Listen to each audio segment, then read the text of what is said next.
So first question is, what is bootstrap? Boot bootstrap क्या है?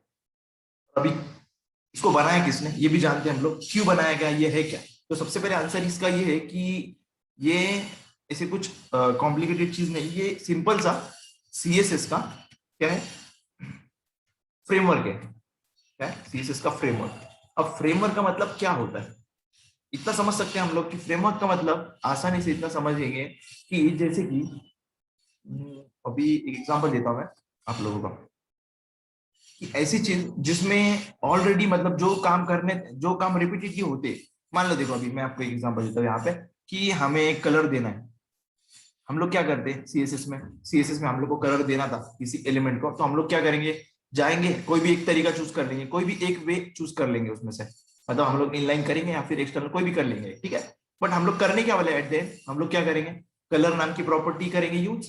और मतलब इसके अंदर, ठीक है, हमारे टारगेट के अंदर की बात चल रही है, मतलब सिलेक्टर के अंदर क्या करेंगे, हम लोग कलर नाम की प्रॉपर्टी यूज करेंगे और वहां जाके रेड कलर दे देंगे, ठीक है। अब ये का अगर मुझे मान लो ऐसे काफी सारी चीजों पे कलर करना है या फिर ऐसी चीज है, मतलब ये कॉमन चीज है, हर हर वेबसाइट में हम लोग करते हैं ये चीज है, राइट, कलर देना है। और हम लोग को जैसे कि ग्रिड वाली चीजें हैं, हमें लेआउट बनाना होता है, हर वेबसाइट का लेआउट होता ही होता है, आप लोगों ने देखा होगा। और नीलम ने अच्छा खासा एक अमेजोन का लेआउट बनाया। मैंने जिस दिन टास्क दिया था, उन्होंने कल या परसों मुझे शायद शेयर किया था। काफी अच्छा टास्क बना, तो आप लोग भी करो यार टास्क पे से। क्या होता है, आप लोग जब तक करोगे नहीं ना, वैसे आपका कॉन्फिडेंस नहीं आएगा। आपको करना चाहिए, बाकी सपोर्ट को मैं हूं ना, आप लोग कुछ भी प्रॉब्लम आता है मुझे शेयर करो, ग्रुप पे शेयर करो, आपस में डिस्कशन करो, ठीक है। तो देखो यहाँ पे कुछ काम ऐसे होते हैं कि जो हमें हर वेबसाइट में करना ही होते हैं, कि जैसे कि अभी देखो मान लो हमारा एक कलर वाला हो गया या फिर बैकग्राउंड कलर का हो गया या फिर कोई भी और भी काम, लेआउट वाले काम हो गया है, हम लोग जो रिपीटेडली करते हैं वो काम। तो ऐसे कामों के लिए हम लोग क्यों फिर वही कोड बार बार लिखे, समझे आप लोग। देखो यही कोड मुझे बार बार लिखना पड़ता है, ये वाला। तो उन लोगों ने क्या किया कि इसी चीजों को, मतलब ये ऑलरेडी ये चीज है ना, तो इसको कर दिया, एक बार कर दिया तो बार बार करने की जरूरत नहीं। इसको एक नाम दे दिया, मतलब क्लास, हमारा जो कैसा क्लास है, देखो हम लोग क्लास देते ऐसे ही, हम लोग हमारे दिल से क्लास देते थे। उन लोगों ने क्या किया, कोई भी फ्रेमवर्क, एक फ्रेमवर्क की बात नहीं कर रहा हूँ, फ्रेमवर्क के अंदर की बात करो, फ्रंट एंड फ्रेमवर्क की, ठीक है। इसको फ्रंट एंड फ्रेमवर्क बोलना मत भूलना, वरना गड़बड़ हो जाएंगे, क्योंकि बैक एंड के भी फ्रेमवर्क्स होते हैं और फ्रंट एंड की फ्रेमवर्क होते हैं। फ्रेमवर्क हमारे काम आसान करने के लिए होते हैं। इसकी आप लोग नॉर्मली भी मैं डेफिनेशन वगैरह नहीं बताते बैठूंगा आप लोग को, मैं क्या बता रहा हूँ आपको, यूजफुलनेस, मतलब इसका क्या जरूरत है, इसमें क्या मतलब क्या है, ये समझाऊंगा मैं। डेफिनेशन तो आप गूगल भी कर सकते हैं, ठीक है। यहाँ पे देखो, अभी ये जो फ्रंट एंड फ्रेमवर्क है, इन लोगों ने क्या किया, ये जो कोड हमेशा हर वेबसाइट वाला जब भी कोई वेबसाइट बनाता था तो हमेशा यही चीजें यूज करता था, कलर प्रॉपर्टी यूज करता था, एनिमेशन के लिए वो चीज, इतना सारा कोड लिखना पड़ता था हमें। फिर बाद में जो ट्रांजिशन है, और फिर हमें किसी को विड्थ देना है तो हम लोग विड्थ देते हैं हमेशा। मार्जिन हो गया तो मार्जिन के लिए हमेशा जाते हैं हम लोग, ऐसा मार्जिन इस तरह से, margin left right top bottom, ये ब्ला ब्ला ब्ला, इतना सारा हम लोग करते बैठे थे हमेशा। और ये एक वेबसाइट की बात नहीं है, हम लोग काफी वेबसाइट में यही करते थे। हमें पता है ये काम रिपीटेडली करना पड़ रहा है हम लोग को, ठीक है, बट ये करना जरूरी भी था उस वक्त।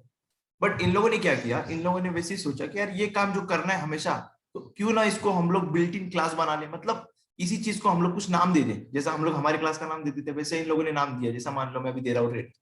ओके, तो मैं उन लोगों ने क्या किया, इस रेड को बना के रखा, ठीक है, एक फाइल में, मान लो कोई भी फाइल है, मान लो जैसे कि हम लोग नाम दे रहे framework dot C S S, इस तरह से एक सीएसएस की फाइल में इन लोगों ने बना के रख दिया इस कोड को। ओके, अब इन लोगों ने क्या कहा, जब भी आपको कलर रेड करना है, मान लो अभी यहाँ पे किसका नाम है मैं देख लेता हूँ, कोई है क्या मुझे मिला। ओके देखो, मयूर का नाम मिल रहा है मुझे यहाँ पे, मयूर। तो मयूर को एक वेबसाइट बनानी है, मान लो ई कॉमर्स साइट, क्या बनानी है उसको, ई कॉमर्स साइट बनानी है उसको, अमेजोन जैसी। अब उसको भी वहां पे रेड कलर यूज करना है वेबसाइट के अंदर। तो अभी वो क्या करेगा, वो वहां पे जाएगा और स्टाइल शीट ऐसे वो नहीं करेगा, उसके पास फ्रेमवर्क है, अभी हमारे पास फ्रेमवर्क मिला है हम लोग को, ठीक है, ये फ्रेमवर्क है छोटा सा हमारे पास। अब मयूर क्या करेगा, मयूर का काम क्या है कि भाई इसको यूज कर लो बस, framework dot C S S. अब इसको यूज कैसे करेंगे हम लोग, हमारे पास लिंक टैग है, हमें पता है लिंक टैग होता है ऐसे, इस तरह से लिंक टैग होता है ना, जिसमें हम लोग ऐसे करते हैं, राइट, होगा याद आप लोगों को, होना ही चाहिए याद। तो ऐसे टैग होता है, ठीक है, अभी मैं एग्जैक्टली नहीं लिख रहा हूँ यहाँ पे बट समझने के लिए। तो मयूर ने क्या किया, फ्रेमवर्क डॉट सीएसएस को यहाँ पे मेंशन कर दिया, इसका मतलब क्या हुआ, ये कोड अभी वो यूज कर सकता है। अभी आपको पता है क्लास को कैसे यूज करना है, ओके। फिर उसने क्या किया, उसको रेड कलर करना था बटन को, BT बटन, OOTN, ओके। इस तरह से बटन को उसको रेड कलर करना था। उसने क्या किया, इस क्लास में गया और ये वाला क्लास रेड यूज कर दिया, खत्म। अब उसने ये कर दिया तो इसके अंदर का जो भी टेक्स्ट था, मान लो जैसा था क्लिक मी वाला, ये रेड हो गया, ओके। अब दूसरा कोई पर्सन आया, नाम मुझे ढूंढने दो अभी यहाँ पे, ओके। देखो संकेत नाम मिला है मुझे यहाँ पे। संकेत को मान लो कुछ वेबसाइट बनानी है, मान लो जैसे कि उसे पोर्टफोलियो बनाना है, पोर्टफोलियो, ओके। मतलब पर्सनल पोर्टफोलियो पे काम कर रहा है वो, उसको उसका पोर्टफोलियो, उसकी वेबसाइट बनानी है जहाँ पे वो उसका काम दिखा सके, जो भी उसने वेबसाइट बनाई है। तो वो भी चाहता है कि यार मुझे भी रेड कलर चाहिए, तो वो ऐसे नहीं करेगा, फिर से जाके वो स्टाइल वगैरह यूज नहीं करेगा। वो क्या करेगा, यार हमारे पास बना बनाया चीज है, फ्रेमवर्क है हमारे पास, उसको रीयूज करो, ठीक है। अब क्या करेगा, लिंक, लिंक के अंदर हमारा फ्रेमवर्क डॉट CSS, क्योंकि ऑलरेडी बना के रखा है ना किसी ने, ओके। किसी ने बना के रखा है, मान लो मैंने बना के रखा है ये फ्रेमवर्क को, यहाँ पे बना के रखा है। आपको क्या करना है, सिंपल जाके उसको रीयूज करना है। अब इसने क्या किया, रेड के लिए को CSS लिखी क्या सेपरेटली, नहीं लिखी ना, क्योंकि उसको जरूरत ही नहीं, क्योंकि ऑलरेडी वो जो काम हो चुका है ना, उसको वापस से करने की जरूरत नहीं है। उसको फिर से क्या करो, उस काम को बस बोलो यार ये काम करना है हमें बस, ठीक है। जैसे कि एक बार हम लोगों ने बना के रख दिया किसी जगह पे, तो कोई भी आए ना, यहाँ पे संकेत आए या फिर मयूर आए, कोई भी आए, उसको करना क्या है, बस लिंक करवाना है, ताकि वो हमें यूज कर सके, मतलब हम लोग उस फंक्शनलिटी को यूज कर सके, ठीक है। उसके बाद में उसको क्लास यूज करना है। अब यहाँ पे देखो, यहाँ पे हम लोग थे, इसको अभी मान लो कुछ S2 टैग लिखा इसने, संकेत ने, और यहाँ पे उसको भी रेड कलर चाहिए था, तो उसने क्या किया, उसको पता है क्लास रेड का यूज करूंगा मैं तो मुझे रेड कलर मिल जाएगा, इस रेड का, क्योंकि रेड के कोड में क्या लिखा है, कलर रेड। आ रहा होगा समझ में आप लोगों के, मैंने एकदम सिंपल तरीके से समझाने की कोशिश की अभी। तो ऐसे कितने भी लोग आए और कितने भी डेवलपर्स आए, उन लोगों ने क्या करना है, सिर्फ उनको रेड कलर करना है, यूज करना है, तो वो लोग को CSS लिखने की जरूरत नहीं। उन लोगों को क्या करना है, सिंपल ये वाला क्लास यूज करना है, कौन सा वाला, ये रेड वाला क्लास, ओके। एग्जैक्टली वैसे ही आप काफी सारे क्लास बनाना। अभी ये तो था एक कलर का, अगर आपको बैकग्राउंड कलर बनाना है, मान लो देखो इस तरह से, यहाँ पे देखो इस तरह से, अभी आप चाहते हैं बीजी मतलब बैकग्राउंड रेड हो जाए, तो आपने मैंने एक बनाया, मतलब मान लो ये मेरा फ्रेमवर्क है, ठीक है, क्रिएटेड बाय जाहिद मोमिन, ओके। फ्रेमवर्क मेरा है ये, मान लो, ठीक, इस तरह से। अब क्या करना है, अब कोई चाहता है कि मुझे बैकग्राउंड भी चाहिए यार, रेड वाला बैकग्राउंड चाहिए, तो उसके लिए क्लास नहीं है, तो फ्रेमवर्क वाला ने क्या किया, अपडेट किया। अब मान लो ये 2020 में आया था ये वाला, अभी इन लोगों ने क्या किया, मतलब मैंने 2021 में एक नया अपडेट लेके आया फ्रेमवर्क के अंदर, मतलब ये जो मेरी फाइल थी इसको मैं फ्रेमवर्क बोल रहा हूँ, ठीक है। अब देखो ये फ्रेमवर्क के अंदर मैंने एक लेके आया बैकग्राउंड वाला क्लास, तो बीजी रेड हमको पता है कैसे हम लोग नॉर्मल CSS में क्लास लगाते थे, वैसे ही मैंने बना के रख दिया। मैंने कहा बस कि जिसको भी बैकग्राउंड रेड करना है उसको CSS लिखने की जरूरत नहीं, उसने क्या करना है, मेरी CSS को बस उसके अंदर लिंक करवाना है, उसके फाइल के अंदर, उसके वेबसाइट के अंदर। तो मान लो कोई आया, इस सामान में यहाँ पे कोई मिलता है मुझे, ओके, वर्धमान मिल गया मुझे, ठीक है, वर्धमान। तो अभी उससे क्या करना है, वो एक वेबसाइट पे काम कर रहा है, उसको उसमें बैकग्राउंड भी यूज करना है और रेड भी यूज करना है, रेड कलर। तो उसने क्या किया, सिंपल उसका काम रहेगा कि लिंक टैग यूज करो और लिंक के अंदर मेरा फ्रेमवर्क का लिंकिंग कर लो, फ्रेमवर्क डॉट CSS, ये जो मेरी फाइल है फ्रेमवर्क की, ठीक है, इसको ही मैं फ्रेमवर्क बोल रहा हूँ, ओके। इसको यूज करना। अब क्या, अब क्या करना पड़ेगा, उसको चाहिए कि वो ड्यू के अंदर जितना भी कंटेंट था उसको उसको रेड करना है, ठीक है। मान लो कोई भी ड्यू के अंदर का, वो क्या करेगा, उसका जो ड्यू टैग था अभी इस तरह से, के अंदर जो भी कंटेंट था उसको रेड करवाना था, इस तरह से कंटेंट था कुछ, उसको रेड करना, तो वो क्या करेगा, सिंपल क्या करेगा, इस तरह से क्लास, उसे पता है क्लास, और रेड यूज कर लेगा, जो भी ऊपर रहेगा हमारा ये वाला रेड यूज करेगा, क्योंकि फ्रेमवर्क के अंदर हमारे को पता है कि वो बना के रखा है, तो हम लोग ने उसे सिंपल रीयूज किया, ठीक। वैसे ही अगर उसको चाहिए बैकग्राउंड भी इसका रेड करना है उसको, मतलब ये कलर हो गया ना अभी रेड, अब उसको बैकग्राउंड भी करना है, तो हमें पता है मल्टीपल क्लासेस कैसे यूज करते हैं, तो उसको पता है कि अभी 2021 में एक अपडेट आया था जिसके अंदर बीजी रेड का एक क्लास फ्रेमवर्क वालों ने, मतलब फ्रेमवर्क के अंदर ऐड किया गया, तो अभी बैकग्राउंड भी वो आसानी से कर सकता है। तो यहाँ पे देखो उसने बीजी रेड यूज किया, उसी तरह से क्या हुआ, यहाँ पे अपना जो ड्यू था उसका बैकग्राउंड भी रेड हो चुका है, क्योंकि प्रॉपर्टी ओके नहीं होगा अभी तक, बैकग्राउंड हम लोग लिखना भूल गए ना यहाँ पे, बैकग्राउंड कलर अब होगा, ठीक है, इस तरह से। तो ये इस तरह से फ्रेमवर्क का है। अभी इतने छोटे एग्जांपल में आप पूरे फ्रेमवर्क समझ गए। अभी कोई भी फ्रेमवर्क आने दो आपके सामने, अभी बूटस्ट्रैप है, वैसे काफी सारे फ्रेमवर्क्स है, बूटस्ट्रैप है, बल्मा है, फाउंडेशन है, pure CSS, semantic UI, material CSS, इतने सारे अभी दिखाता हूं मैं आपको, चलो यहाँ पे चलो आपको दिखाता हूँ कितने सारे हैं। यहाँ पे देखो अभी CSS फ्रंट एंड फ्रेमवर्क्स, जो हमें पॉपुलर है वही करना है, ठीक है। बट आपको मैं बूटस्ट्रैप से क्यों स्टार्ट कर रहा हूँ, मैंने कहा उस दिन ही आपको, देखो सबसे पहले बूटस्ट्रैप आता है और 98% लोग जैसे कि मैंने उस दिन भी कहा था आप लोगों को, ये बहुत सिंपल है, इसलिए लोग ज्यादातर इसको प्रेफर करते हैं। तो देखो यहाँ पे 14 बेस्ट सीएसएस फ्रेमवर्क्स, यहाँ पे देखना अभी कितने सारे फ्रेमवर्क है फिर इसके, बट कॉन्सेप्ट वही रहेगा, ठीक है। अभी मैंने जो आपको बताया ना सीएसएस वाला, जो भी मैंने एक एग्जांपल में दिखाया आपको कि एक्चुअली करना क्या है हम लोग को, होता क्या है इसमें, यही चीज होती है, वैसे ही करना है हम लोग को। तो अभी देखो आप समझ गए अभी फ्रेमवर्क, मुझे पता है, किसी का क्वेश्चन हो तो आप पूछ सकते हैं। देखो सबसे पहले बूटस्ट्रैप आया यहाँ पे, अभी इसको किसने बनाया ये बात करते हैं हम लोग। ये देखो ट्विटर ने बनाया इसको, ट्विटर जो कंपनी है हमारी, आए दिन आप लोग देख रहे होंगे काफी ट्वीट के ऊपर से चर्चा होती रहती है, वो ट्विटर कंपनी ने इसको बनाया, ठीक है, बूटस्ट्रैप वाले को, बूटस्ट्रैप फ्रेमवर्क को। अब ये क्या है, ये किस लिए यूज करना है हम लोग को, क्योंकि देखो मैंने आपको एक एडवांटेज बताया कि हमें क्लासेस का रीयूज करना है, मतलब जो सीएसएस का कोड है किया हुआ उसका रीयूज करना है हम लोग को सिंपली, ठीक है। किसी का क्वेश्चन आया थी, ओके ओके, बताऊंगा बताऊंगा मैं, उनको आयोनिक के बारे में जानना है, फ्लटर के बारे में, एक्चुअली मोबाइल डेवलपमेंट का पार्ट है, मैं आपको दिखाता हूँ, मतलब मोबाइल एप्लीकेशन जब हम लोग बनाते हैं ना वो उसका पार्ट है। जैसे कि आपने कहा रिएक्ट नेटिव और आयोनिक और फ्लटर, ये जो है ये हमारे मोबाइल एप्लीकेशन बनाने के लिए काम आने वाली टेक्नोलॉजीज है, रिएक्ट नेटिव और आयोनिक, ये जो फ्रेमवर्क है कुछ, फ्लटर ये गूगल की तरफ से आया अभी जस्ट, मतलब कुछ दिन हुए इसको आने के बाद में। तो एंड्रॉइड एप्लीकेशन मतलब हाइब्रिड एप्लीकेशन बनाने के लिए काम आता है ये मोबाइल एप्लीकेशन के लिए। तो करंटली अभी जो बूटस्ट्रैप का वर्जन, जैसे मैं अभी आपको मैंने बताया यहाँ पे एग्जांपल में कि 2020 में मैंने ये वाला कोड इसमें ऐड किया, वैसे ही ट्विटर वालों ने अभी एग्जैक्टली इसको रिप्लेस करो ट्विटर के साथ में, देखो अभी मैं आपको दिखाता हूँ ट्विटर वालों ने क्या किया।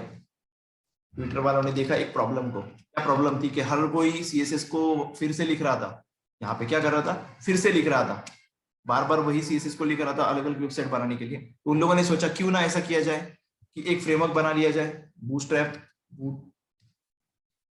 एक फ्रेमवर्क बना लिया जाए जिसमें बना बनाया कोड रख दिया जाए, ठीक है, मतलब सब क्लासेस बना के रख दिए जो नॉर्मली हर इसमें यूज होते हैं, नॉर्मली जो कॉमन चीजें हैं उसको रख दिया जाए, ठीक है। उन लोगों ने वैसा किया, किसने बनाया, ट्विटर ने।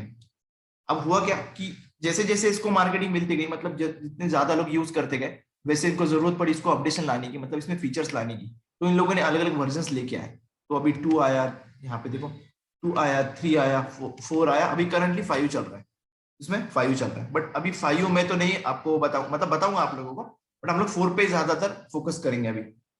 अब हुआ क्या, देखो 3 में हमारा जो फ्लेक्स का कॉन्सेप्ट है, फ्लेक्स बॉक्स हमने जो पढ़ा है काफी अच्छी तरीके से फ्लेक्स पिछले कुछ दिनों में, तो फ्लेक्स का नहीं था इस 3 वाले वर्जन में, ठीक है, इस 3 वाले में, और कुछ प्रॉपर्टीज थी वो नहीं थी।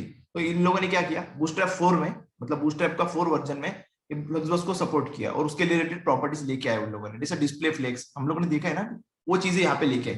तो रहेगा सीएसएस ही रहेगा, बट हमें सीएसएस का जो हम लोग स्टाइलिंग करते थे, जो उसमें स्टाइल्स लिखते थे, वो लिखने की जरूरत नहीं पड़ेगी अभी हमें, ठीक है, और हमारा काम काफी इजी तरीके से और फटाफट हो जाएगा अभी। तो आते हैं अभी, ये आपको कोर कॉन्सेप्ट समझ आया होगा, कोर कॉन्सेप्ट आप लोग मुझे मैसेज में दो, यहाँ पे समझाओ, किसी का क्वेश्चन रहेगा वो भी बोलो मुझे, तब तक मैं थोड़ा 2 मिनट के लिए म्यूट कर रहा हूँ, अजान भी हो रहा हूँ, तो ये ओके, ठीक है। तो हम लोग थे यहाँ पे, ठीक है, तो एक अच्छी बात क्वेश्चन आया मुझे अभी कि हम लोग क्या चेंजेस कर सकते हैं इसमें फ्रेमवर्क के फाइल में, मतलब फ्रेमवर्क में, फ्रेमवर्क्स। अभी मैं आपको एक कॉन्सेप्ट दिखाता हूँ, आप लोगों ने काफी टाइम सुना होगा, अगर आप लोगों ने जावा वगैरह पढ़ी होगी तो आप लोगों ने देखा होगा वहां पे एक वर्ड देखा होगा कि ओपन सोर्स, या फिर आपने सुना भी होगा ओपन सोर्स यहाँ पे। तो ओपन सोर्स का मतलब होता है कि हम लोग को, उन लोग क्या करते हैं, मतलब जो फ्रेमवर्क वाले हैं या फिर जो डेवलपर उन लोगों ने बनाए, जो भी कंपनी ने, वो कोड शेयर कर देते हैं।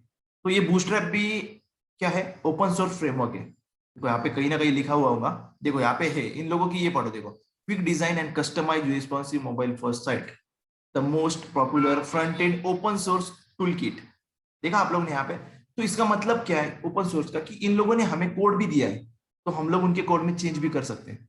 एक आया समझ में, ओपन सोर्स जब भी आप पढ़ोगे तो आप समझ जाना कि ओपन सोर्स का मतलब क्या होता है, ठीक है।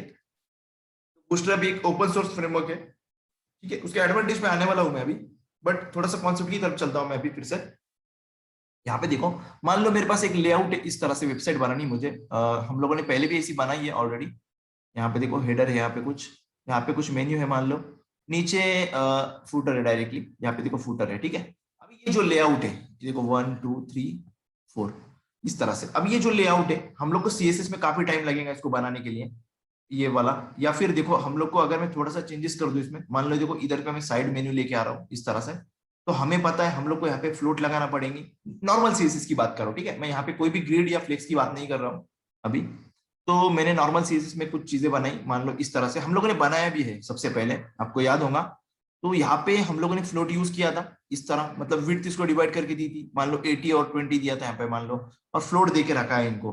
तो हो क्या रहा था, नीचे एक प्रॉब्लम आ रही थी। जब भी हम लोग फ्लोट यूज करते हैं तो आपको याद होगा एक प्रॉब्लम आती है, जो उसके नीचे वाला एलिमेंट होता है ना, अगर हम लोग को उसको विड्थ देते तो वो ऊपर आ जाता है। तो हमें वहां पे क्लियर लगाना पड़ता है, क्लियर नाम की प्रॉपर्टी। याद होगा, थोड़ा पीछे चल के आप लोग देख सकते हैं, सेशन हमारे ऑलरेडी यूट्यूब पे है सब कुछ। तो ये जो होता है ना, ये लेआउट बनाना काफी मुश्किल होता है हमें। फिर हम लोगों ने नेक्स्ट क्या पार्ट देखा यहाँ पे, हम लोगों ने देखा यहाँ पे ग्रिड फ्लेक्स देखा, जिससे हम लोग लेआउट अच्छी तरह से बना पाते हैं, एकदम अच्छी तरह से, ठीक है। रिस्पॉन्सिव लेआउट बनाने के लिए हमें वहां पे मीडिया क्वेरीज यूज करना पड़ रही थी, आप लोगों ने देखा। और एक आपको थोड़ा सा डिसएडवांटेज मुझे लगा इन चीजों का, आपको बताना भी चाहिए। ग्रिड या फ्लेक्स, फ्लेक्स का तो नहीं लगा मुझे, बट ग्रिड में आपने भी कहा मुझे कि काफी सारे प्रॉपर्टीज है सर, इसको याद कैसे रखना है हम लोग को प्रॉपर्टीज को। तो मैं तो करूंगा आपको, मैं तो हमेशा बोलता हूँ आपको कुछ चीजें याद नहीं रखनी, आपके पास इंटरनेट है, आप कभी भी जाके वहां पे देख सकते हैं प्रॉपर्टीज। बट आपको ये समझना है कि यूज कैसे करना है, ठीक है। चीजों को याद नहीं रखना, बस क्या समझना है, उनका यूज कैसे करना है। बट यहाँ पे देखो, अभी हम लोगों ने ये भी ये टेक्निक पढ़ी लेआउट बनाने की, तो हम लोग काफी अच्छा खासा लेआउट बना रहे थे हम लोग, राइट ना। लेआउट बना रहे थे, सब कुछ कर रहे थे, बट यहाँ पे हमें कोड ज्यादा करना पड़ रहा था। हम लोग को हर चीज सेट करना पड़ रही थी, मतलब ग्रिड का लेआउट, ग्रिड में काफी सारे प्रॉपर्टीज है आपने देखा, उनके अंदर हमें जाके जस्टिफाई अलाइनमेंट करना है, या फिर उनकी ऑर्डरिंग करना है, या फिर हर चीज हम लोग को खुद सेट करना पड़ती थी। या फिर फ्लेक्स में भी बात पकड़ लो आप, तो फ्लेक्स में भी हमें काफी चीजें करना पड़ती थी खुद जाकर, उनको टारगेट करो, मतलब सिलेक्टर यूज करो, फिर वहां जाके उनको करो इस तरह से। तो ये चीजें से हमें बचना है। या फिर देखो अब इनको विड्थ लगाना, तो हमने अगर नॉर्मल चीजों में दी तो हम लोग को विड्थ लगाना पड़ती थी काफी जगह पे, विड्थ। जैसा रिस्पॉन्सिव हमें सोचना पड़ता था ना, कि रिस्पॉन्सिव के लिए भी मीडिया क्वेरीज हमें लगानी है, फिर उसके हिसाब से भी सोचना पड़ता था। नॉर्मल सी बात, हम लोगों ने कल ही कुछ कोड बनाए, वेबसाइट बनाई थी हम लोगों ने लास्ट टाइम, जिसमें हमारा जो सीएसएस का कोड कितना गया था, आप लोगों ने देखा था 500 के आसपास जाने वाला था वो। बट हम लोगों ने 300 के आसपास ही उसको रोक दिया था कल, क्योंकि हमारे 2 3 चीजें करना बाकी थी, जो मैंने बाद में कर दी। और उसका वीडियो भी अभी लाऊंगा मैं, कल आप लोगों को दूंगा आज कल में वहां पे। तो ये चीजें, होता क्या था कि इसमें ज्यादा प्रॉपर्टीज हमें खुद ब खुद करना पड़ती थी, इससे हमारा टाइम वेस्ट होता था। पहली बात तो काफी टाइम हमारा जाता था सिर्फ लेआउट बनाने के अंदर। फिर हम लोग लेआउट बनाने में अगर ज्यादा टाइम देंगे, तो फिर हमारी बैकएंड की जो फंक्शनलिटी है, जो हमारी मेन फंक्शनलिटी वेबसाइट की, हमें तो ऐसा नहीं कि बस दिखाना है लोगों को, उसकी फंक्शनलिटी भी अच्छी चलना चाहिए। अभी तक तो हम लोग ने जावास्क्रिप्ट भी देखी नहीं ना, तो इवेंट्स पे काम करना है हमें, फिर कुछ एक्शंस, कुछ डायनामिक चीजें होना चाहिए वहां पे। तो ये चीजें हो नहीं रही थी, क्योंकि अगर इसमें ज्यादा टाइम जाएगा तो फिर वो आगे वाला टाइम थोड़ा कम होगा ना। तो क्या होता है, एक तरह से इसमें टाइम वेस्ट हो रहा था हमारा। तो उसके लिए एक कोई भी फ्रेमवर्क आपको यूज करना एक बेटर रहता है कि हमेशा हमेशा से। अभी मैं आपको मेरा खुद का बताता हूँ, मैं फ्रेमवर्क्स यूज करता हूँ अलग अलग तरह के, बैकएंड के फ्रेमवर्क्स, काफी सारे फ्रेमवर्क्स है मार्केट में। अभी आपको करंटली मैं बताता हूँ, पीएचपी का कोऑर्डिनेटर फ्रेमवर्क में काफी दिनों से यूज कर रहा हूँ। अभी मैं लेटेस्टली जावा का फ्रेमवर्क मेरा चल रहा है, ठीक है। और नोड जीएस, आपने जावास्क्रिप्ट की भी कुछ चीजें, मतलब नोड जीएस वो फ्रेमवर्क नहीं एक्चुअली, बट अलग अलग चीजें, ठीक है। जैसे आप लोगों ने सुना भी होगा फ्रंट एंड के Angular JS, sorry Angular JS अलग है, एंगुलर आपने देखा होगा। लाइब्रेरीज है कुछ, फ्रंट एंड लाइब्रेरीज भी होती है। अभी हम लोग सीएसएस के फ्रेमवर्क की तरफ है, तो उधर पे रहता हूं मैं, काफी आगे निकल गया था मैं। तो ऐसे काफी मार्केट में फ्रेमवर्क्स है। तो कोई भी अच्छा, एक आपको मैं अभी बता दूंगा ना आज, अभी जो भी हमारा चलेगा, और मैं आपको एक बता दूंगा, तो आप लोग को बाकी खुद ब खुद आ जाएंगे, क्योंकि चीजें वही है, बस थोड़ा सा टेक्निक्स अलग है यूज करने के लिए। जैसे कि अभी देखो, मैंने कहा कि यहाँ पे देखो, एक चीज आपने गौर की, यहाँ पे आपने सवाल पूछना चाहिए था यहाँ पे कि सर ये आपका फ्रेमवर्क है, आपने बनाया, तो इसके अंदर की क्लासेस के नाम हमें हमें कैसे पता चलेंगे। जैसा मयूर है, तो उसको कैसे पता चलेगा, ये रेड, उसने तो फाइल लिंक कर दी यहाँ पे। तो उसके लिए क्या करना पड़ेगा, हमें फ्रेमवर्क के डॉक्यूमेंटेशन पे जाना पड़ेगा। डॉक्यूमेंटेशन मतलब क्या, कि जैसे मैंने घर पे वॉशिंग मशीन लेके आया, तो उसके साथ में मुझे मैनुअल मिलता है, राइट। तो वैसे ही जब इन लोगों ने फ्रेमवर्क बनाया ना, मान लो एक मैंने फ्रेमवर्क बनाया, तो उसी के साथ में मैं एक फाइल भी बनाऊंगा, मतलब एक डॉक्यूमेंटेशन भी बनाऊंगा, ताकि लोगों को पता तो चले कैसे यूज करना है इसको, वरना फिर हो जाएगा ऐसे कि मैंने बनाया और मैं यूज कर रहा हूँ उसको। ऐसा नहीं ना, बाकी लोग भी यूज करना चाहिए, तो इसलिए, वरना देखो फिर वॉशिंग मशीन क्या क्या होता कि वॉशिंग मशीन खुद ही बना थी कंपनी और खुद ही यूज कर दी, राइट ना। तो उनने डॉक्यूमेंटेशन दिया हमें कैसे तरह से यूज करना है इसको, ये हमें पता चले, ताकि पब्लिक को पता चलेगा तो पब्लिक यूज करेगी ना। तो उसी तरह से जब भी कोई फ्रेमवर्क बनता है, कोई भी चीजें बनती है, कोई भी टेक्नोलॉजी बनती है, ठीक है, मान लो आप जावा पढ़ रहे हो तो जावा के डॉक्यूमेंटेशन अवेलेबल है वहां पे। आप मान लो रिएक्ट पढ़ रहे हैं तो रिएक्ट का डॉक्यूमेंटेशन अवेलेबल है उनकी वेबसाइट के ऊपर। एंगुलर पढ़ रहे हैं, एंगुलर का डॉक्यूमेंटेशन, हर चीज का डॉक्यूमेंटेशन उनको निकालना ही पड़ता है वहां पे, तो आपको उसको रेफर करना पड़ेगा। ठीक है, तो अभी मैं आपको बताऊंगा धीरे धीरे कैसे रेफर करते हैं, क्या करते हैं, ये तो सब आज के दिन इंट्रोडक्शन था सिर्फ, एक कोर आइडिया आपको आ चुकी होगी। तो बात करें हम लोग, ये नाम है कैसे, हमें ये नाम कैसे पता चलेंगे हमें, तो इसके लिए हमें इनका डॉक्यूमेंटेशन पढ़ना पड़ेगा, और उसके अंदर हमें ये पता चलेगा कि यार ये रेड को करने से हमारा जो टेक्स्ट का कलर है वो रेड होगा।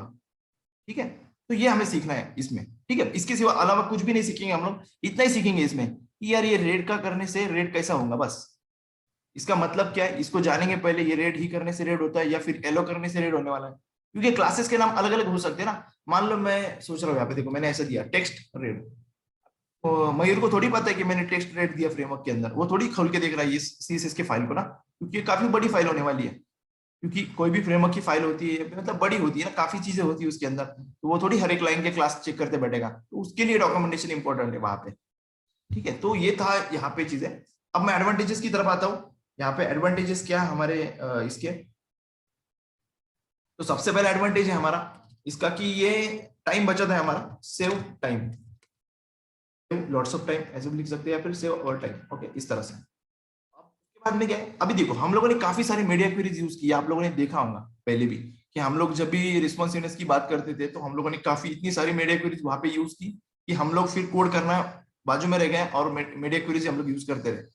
तो होता क्या है यहाँ पे, हमें नॉर्मल मतलब नॉर्मल कोडिंग मतलब नॉर्मल स्टाइलिंग में हमें मीडिया क्वेरीज रिस्पॉन्सिवनेस का ध्यान रखते हुए फिर ये भी करना पड़ता है, बट यहाँ पे वैसी चीजें नहीं है, क्योंकि यहाँ पे देखो ये जो फ्रेमवर्क है ये टोटली रिस्पॉन्सिवनेस का भी ध्यान रखता है, हमें ज्यादातर फोकस करने की जरूरत बिल्कुल भी नहीं है मीडिया क्वेरीज के ऊपर, क्योंकि ये ऑटोमेटिकली करेगा, इसके अंदर ऑटोमेटिकली है सब कुछ चीजें, मीडिया क्वेरीज भी लगाई हुई है इन लोगों ने फ्रेमवर्क के अंदर, सब कुछ है। तो देखो कितना आसान हो गया हमारा काम, हमें मीडिया क्वेरीज भी यूज नहीं करनी वहां पे, मतलब ऐसा नहीं कि बिल्कुल भी यूज नहीं करनी, जरूरत पड़ी तो कर लेंगे हम लोग एक दो बार, बट ये रिस्पॉन्सिवनेस का ध्यान रखता है हमेशा, ये ध्यान में रखना आपको।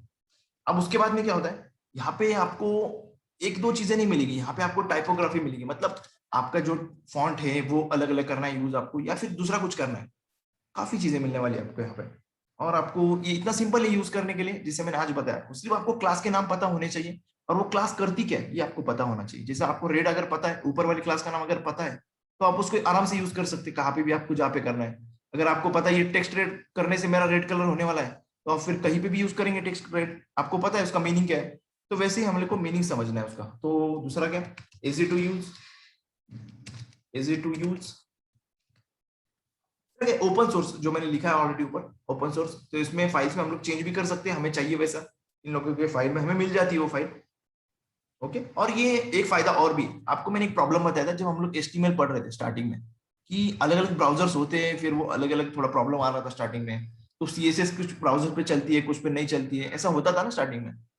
जैसे जैसे इंप्रूवमेंट होते गए ब्राउजर्स में अलग अलग होते गए, आज भी आप अगर इंटरनेट एक्सप्लोरर यूज करेंगे तो उसके ऊपर कुछ प्रॉपर्टी सपोर्ट नहीं करती, कुछ प्रॉपर्टीज है जो उस पर काम नहीं करती अभी भी, आज भी। तो ओके, एक मिनट आपका क्वेश्चन लेता हूं मैं मयूर, एक मिनट मुझे बात कंप्लीट करने दो बस।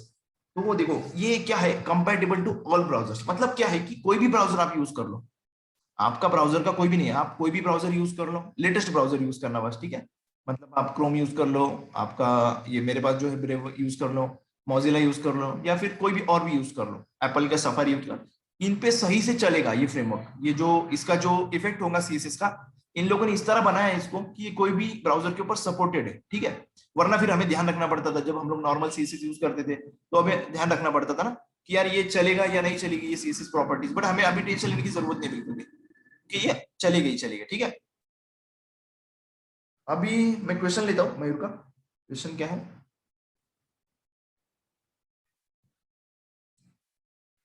नहीं नहीं नहीं नहीं, एक्चुअली देखो अभी जावा जो आती है हमारी, वो प्रोग्रामिंग लैंग्वेज आती है, और ये सीएसएस अलग चीज है, और ये बूटस्ट्रैप जो है ना, ये बस आप मान सकते हैं कि एक ऊपर का लेयर है। मतलब मान लो अभी एक एग्जांपल देता हूँ मैं आपको। हम्म, ओके चलो, मेरे माइंड में एग्जांपल भी नहीं आ रहा अभी, बट इतना समझ लो कि ये वैसा नहीं है। बट आप लोग जो भी क्लासेस यूज करते थे ना, राइट ना, जैसे सीएसएस में हम लोग हमारे क्लासेस बनाते थे और उसको यूज करते थे, वैसे ही वो क्लासेस किसी और ने बनाए और हमको उसे यूज करना है। इतना ही, सिर्फ एक लाइन में मैंने आपको पूरा बूस्टअप समझा दिया। कोई भी फ्रेमवर्क को ऐसे ही करना है हम लोग को। वो क्लासेस कोई और बनाएगा और वो क्लासेस का नाम हमें पता होना चाहिए, इसलिए हम लोग डॉक्यूमेंटेशन रेफर करेंगे और उस डॉक्यूमेंटेशन में हम समझेंगे कि यार क्लास का मतलब क्या है, और उस क्लास को यूज करेंगे हम लोग। इतना ही, और कुछ नहीं। अभी देता क्या क्या हमें, अभी थोड़ा बहुत यहाँ पे इन लोगों ने अगर जाएंगे हम लोग इनकी वेबसाइट पे भी चलते हैं। देखो इनकी वेबसाइट पे चलता हूँ मैं डायरेक्टली। बूटस्ट्रैप कहाँ पे चली गई? ये बिल्ट इन काफी कंपोनेंट्स है। मतलब क्या कि हमें देखो यहाँ पे इन लोगों ने काफी लिखा है, front end framework, it contain CSS and JavaScript based design templates for typography forms. इनके फॉर्म्स भी, हाँ ठीक है। वरना हमें देखो, अगर हमें फॉर्म बनाना होता ना तो काफी चीजें करना पड़ती थी। देखो इनके आइकॉन्स भी यहाँ पे दिखाता मैं एक एक करके। देखो पहले इनकी वेबसाइट पे चलते हैं, getbootstrap.com। यहाँ पे आए हम लोग। देखो यहाँ पे इनका फ्रंट पेज है। तो ये बटन देखो, ये बटन की जो सीएसएस है, अभी हम लोग मान लो हमको बनाना है अगर इस तरह का बटन, तो हमें सीएसएस लगाना पड़ेंगे। इसकी बॉर्डर है, इस पे जो भी है चीजें, इस पे हवर इफेक्ट लगाए देखो। बट इन लोगों ने ऑलरेडी बना के रखा है वैसी चीजें, हमें बस रीयूज करनी है उस चीजों को। देखो यहाँ पे इनके आइकॉन्स भी है एक्चुअली। देखो यहाँ पे आपको मिलेगा। अभी यहाँ पे इसको देखने की जरूरत नहीं है कि इसको इंस्टॉलेशन कैसे करते हैं ना, मैं नेक्स्ट सेशन में आपको बताऊंगा। ओके, अभी यहाँ पे अलग अलग टेक्नोलॉजी मान लो। अभी देखो, अगर हम लोग यहाँ पे क्या यूज करें नॉर्मल, अगर हम लोग को इसका इंस्टॉल करना है तो वो मिल जाता है हम लोग को लिंक के थ्रू यहाँ पे। बट अगर आपको कुछ जैसे कि मैं अगर नोट जेएस यूज कर रहा हूँ, मतलब कोई पैकेज मैनेजर, अभी इसका आइडिया नहीं होगा आपको पैकेज मैनेजर का। इतना समझ लो कि कोई जैसे देखो होटल में जो भी आता है तो वो मैनेजर की तरफ से रूम बुक लेता है ना, रूम के अंदर किसको क्या रूम देना है वो मैनेज करता है टोटली। तो वैसे कुछ टूल्स है, बट वो अभी समझने की जरूरत नहीं आपको फिलहाल, क्योंकि अभी हम लोग वो यूज नहीं करने वाले। बट मान लो ऐसे कुछ टूल्स होते हैं जो मैनेज करते हैं हमारा पूरा एप्लीकेशन, किसकी कौन सा उसको जरूरत है, किसकी जरूरत है, किसकी जरूरत नहीं है, वो सब मैनेज करते हैं। तो यहाँ पे देखो डॉक्स लिखा है, यहाँ पे आप नॉर्मली जाके पढ़ भी सकते हो डॉक्स को। और इतना सिंपल है कि आपको खुद भी समझ आ जाएगा। देखो यहाँ पे इन लोगों ने बताया काफी चीजें, इंस्टॉलेशन का बताते हैं ये लोग। क्विक स्टार्ट का मतलब हमें फटाफट कैसे इसको इंस्टॉल करना है, हमारे मतलब इंस्टॉल मतलब हमारे इससे कनेक्ट करना है।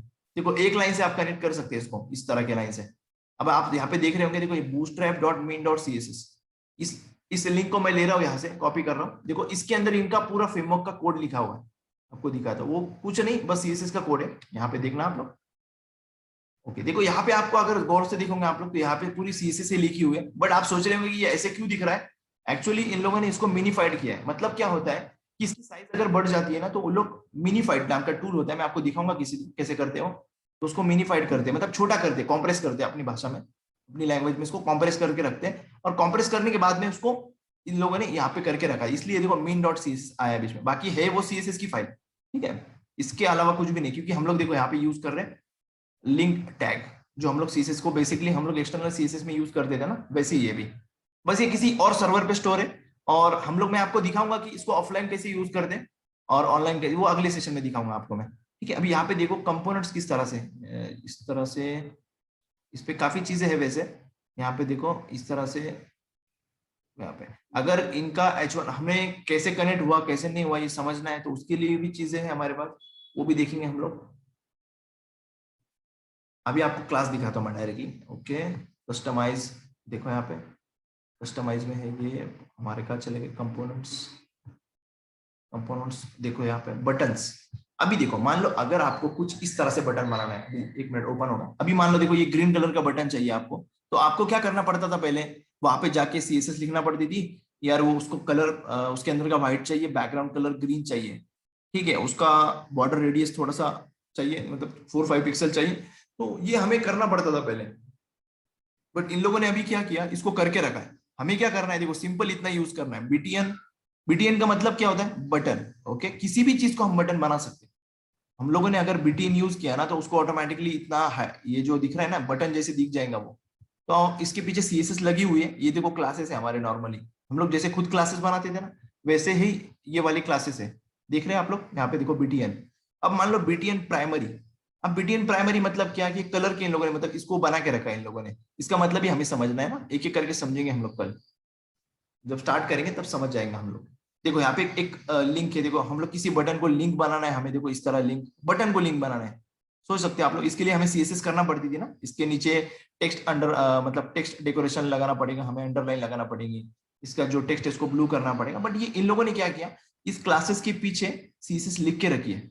आपको दिखाऊं मैं ये वाला क्लास, चलो देखो ये बीटीएन प्राइमरी, इस तरह से मैं दिखाता हूँ आपको, यहाँ पे कंट्रोल एफ, यहाँ पे देखो आप लोग, यहाँ पे आपको मिलेगा, ये देखो बीटीएन प्राइमरी, इसके अंदर देखो ये लाइन देखना आप लोग, यहाँ पे देखो ये फ्रेमवर्क का कोड है, हमारा घर का नहीं कोड, ये फ्रेमवर्क का है, उन लोगों ने बना के रखा। तो यहाँ पे देखना आप लोग, देखो इन लोगों ने क्या किया है, यहाँ पे देखो कलर ट्रिपल मतलब सॉरी हैश ट्रिपल एफ, मतलब क्या, व्हाइट वाला कलर, बैकग्राउंड कलर हमारा क्या है, ये वाला पर्टिकुलर कलर जो भी दिख रहा है हमें प्राइमरी में, और बॉर्डर कलर देखो, इन लोगों ने हर चीज को बना के रखा, वैसे ही सेम टू सेम क्लासेस है, दूसरा कुछ भी नहीं। देखो फोकस, यहाँ पे देखो फोकस वाला, देखो यहाँ पे, अभी ये मिनीफाइड है ना, मैं आपको कल अच्छा वाला कोड बताऊंगा, मतलब विदाउट मिनीफाइड वाला कोड बताऊंगा मैं कल आपको, ताकि इजीली समझ आएगा आपको। आप इनके फ्रेमवर्क के कोड में भी चेंज करोगे कुछ दिनों बाद, ये मेरी गारंटी है, आपको ये खुद चेंज करोगे आप लोग। यहाँ पे देखो अलग अलग इन लोगों ने क्या किया, इस तरह का आपको बटन चाहिए तो आपको क्या करना है, सिर्फ ये यूज करना है, ये वाला बटन इतना यूज करना है, ये वाला चाहिए आपको। अगर आपको ऐसे बटन चाहिए तो आपको क्या करना पड़ेगा, सिंपल ये वाले क्लासेस यूज करना पड़ेंगे, सिंपल, ठीक है। मान लो किसी और ने, बाजू वाले ने आके हमारे सीएसएस को लिख गया, हम लोग को सिर्फ यूज करना है, ठीक है। यही मैं बात बार बार बोल रहा हूँ।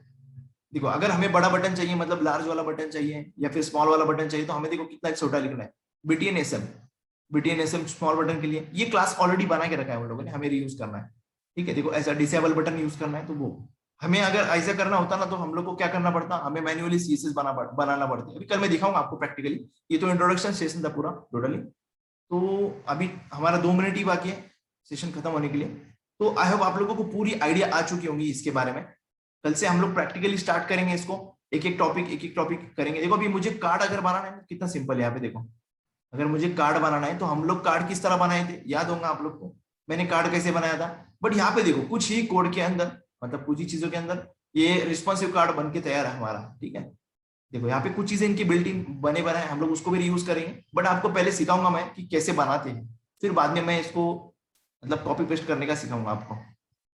तो ओवरऑल आपको इसमें मजा ही आने वाली है बूटस्ट्रैप के अंदर, और काफी सीएसएस के फ्रेमवर्क ऐसी है। देखो मान लो आपको दूसरी वेबसाइट पे चल के दिखाता हूँ मैं अभी, फाउंडेशन,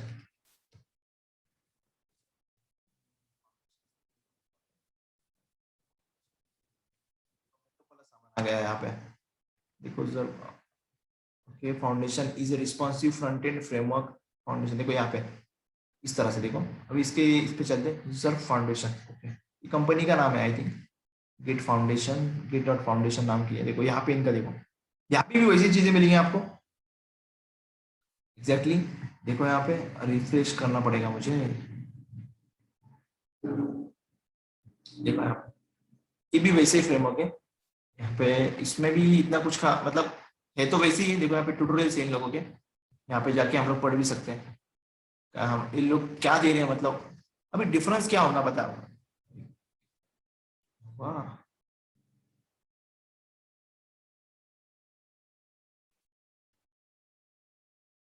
ओके हेलो वॉइस आ रही है,